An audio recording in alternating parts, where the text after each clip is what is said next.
लिख रहा हूँ मैं अंजाम जिसका कल आगाज़ आएगा। मेरे लहू का हर एक कतरा इंकलाब लाएगा। नमस्कार दोस्तों, आज की ये वीडियो उस दास्तां पर निर्भर करती है जिन्होंने भारतीय इतिहास को बदलकर और हिलाकर रख दिया। लाहौर में 23 मार्च 1931 के दिन की शुरुआत आम दिनों की तरह ही हुई थी, पर कुछ ना कुछ तो उस दिन में ऐसा था जो एक अलग फुसफुसाहट और सन्नाटे से भरा था। सुबह जोर की आंधी भी आई थी। सुबह 4 बजे जब सब कैदियों को कहा गया कि वह अपनी अपनी कोठरियों में चले जाएं, तो सबको कुछ अलग सा लगा, लेकिन कारण किसी को नहीं पता था। उन्होंने कहा कि ये आदेश ऊपर से आए हैं। इतने में उनके जाने के बाद जेल का नाई बरकत हर कमरे के आगे से फुसफुसाते हुए निकला कि आज रात भगत सिंह, राजगुरु और सुखदेव को चुपचाप फांसी दी जाने वाली है। इस बात ने उन सबको अंदर से झकझोर कर रख दिया। बरकत भगत सिंह की कोठरी में गया और वहां से उनका सामान जैसे पेन, पैंट, कमीज आदि लेकर आया। सब कैदियों की निगाहें उनकी कोठरी से होने वाले रास्ते पर लगी थी कि कब वे भगत सिंह, राजगुरु और सुखदेव के आखिरी दर्शन करेंगे। वार्डन चरण सिंह का भगत सिंह के प्रति एक अलग लगाव था।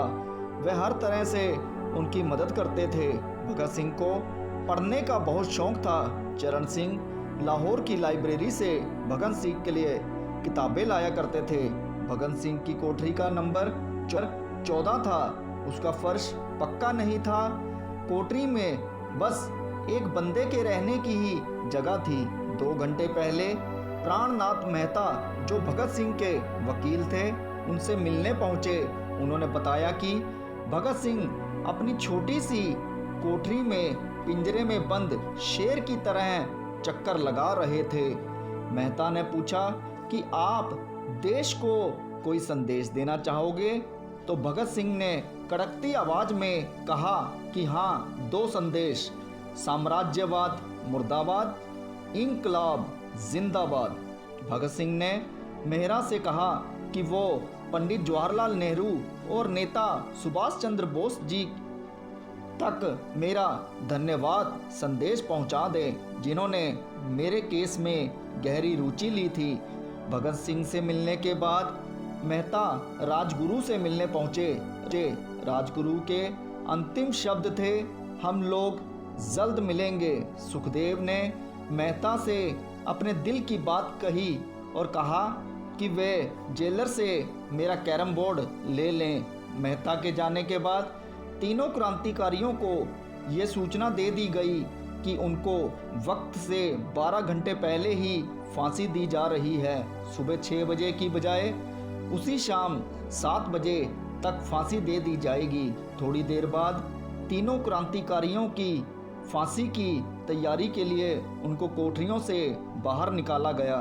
राजगुरु, भगत सिंह और सुखदेव ने एक दूसरे को गले लगाकर गाना गाना शुरू किया कि कभी वो दिन भी आएगा कि जब आज़ाद होंगे हम, ये अपनी ज़मीं होगी, ये अपना आसमान होगा।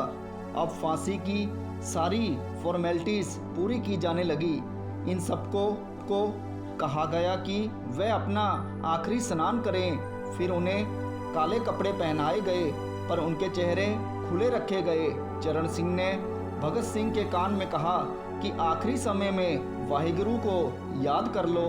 भगत सिंह ने मुस्कुराते हुए कहा कि पूरी ज़िंदगी मैंने वाहिगुरु को याद नहीं किया, पर ईश्वर को हमेशा कोसता ही रहा कि मुझे गुलाम देश में पैदा किया है। अगर अब मैं उनसे माफ़ी मांगूं तो ईश्वर कहेंगे कि ये अपने अंत समय में डर के मारे मुझसे माफ़ी मांग रहा है। जेल की घड़ी में जैसे ही 6 बजे कैदियों ने दूर से आते हुए पैरों की आवाज़ों को सुना। उनके साथ भारी बूटों की आवाज़ और एक गाने की आवाज़ भी आ रही थी।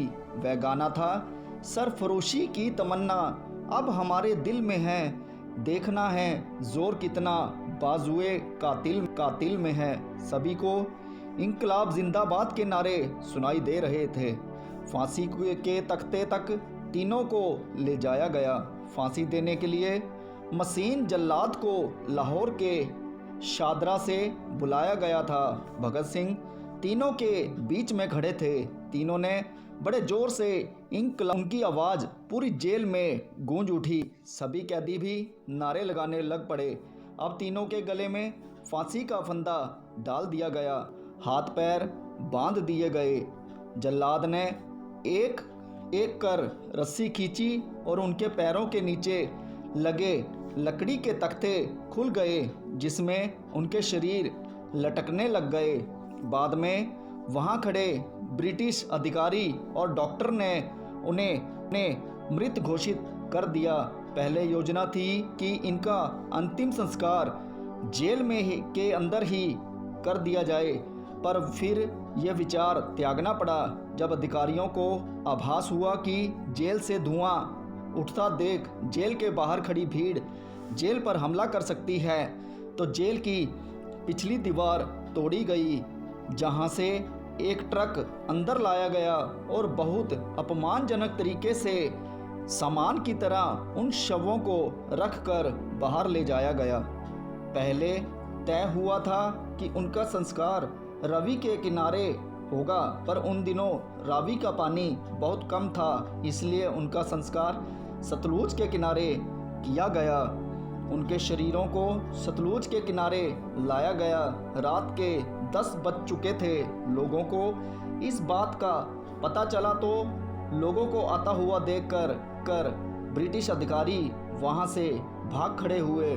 सुबह होते होते सारे देश में ये बात जंगल की आग की तरह फैल गई थी कि भगत सिंह, राजगुरु और सुखदेव तीनों को फांसी पर लटकाकर मौत की सज़ा सुना दी गई है। आज की ये कहानी को मैं यहीं समाप्त करता हूँ। इन तीनों महान क्रांतिकारियों को उनकी शहादत के दिन मेरा कोटि कोटि नमन है। ये वीडियो आपको कैसी लगी कमेंट सेक्शन ज़रूर बताइएगा। धन्यवाद। भगत सिंह, राजगुरु, सुखदेव जैसे लोग ही इतिहास बनाते और लिखते हैं, जिन्हें आने वाली पीढ़ियां सदियों तक याद रखेंगी। ये हमारी आज़ादी के सच में ट्रू लेजेंड हैं। धन्यवाद।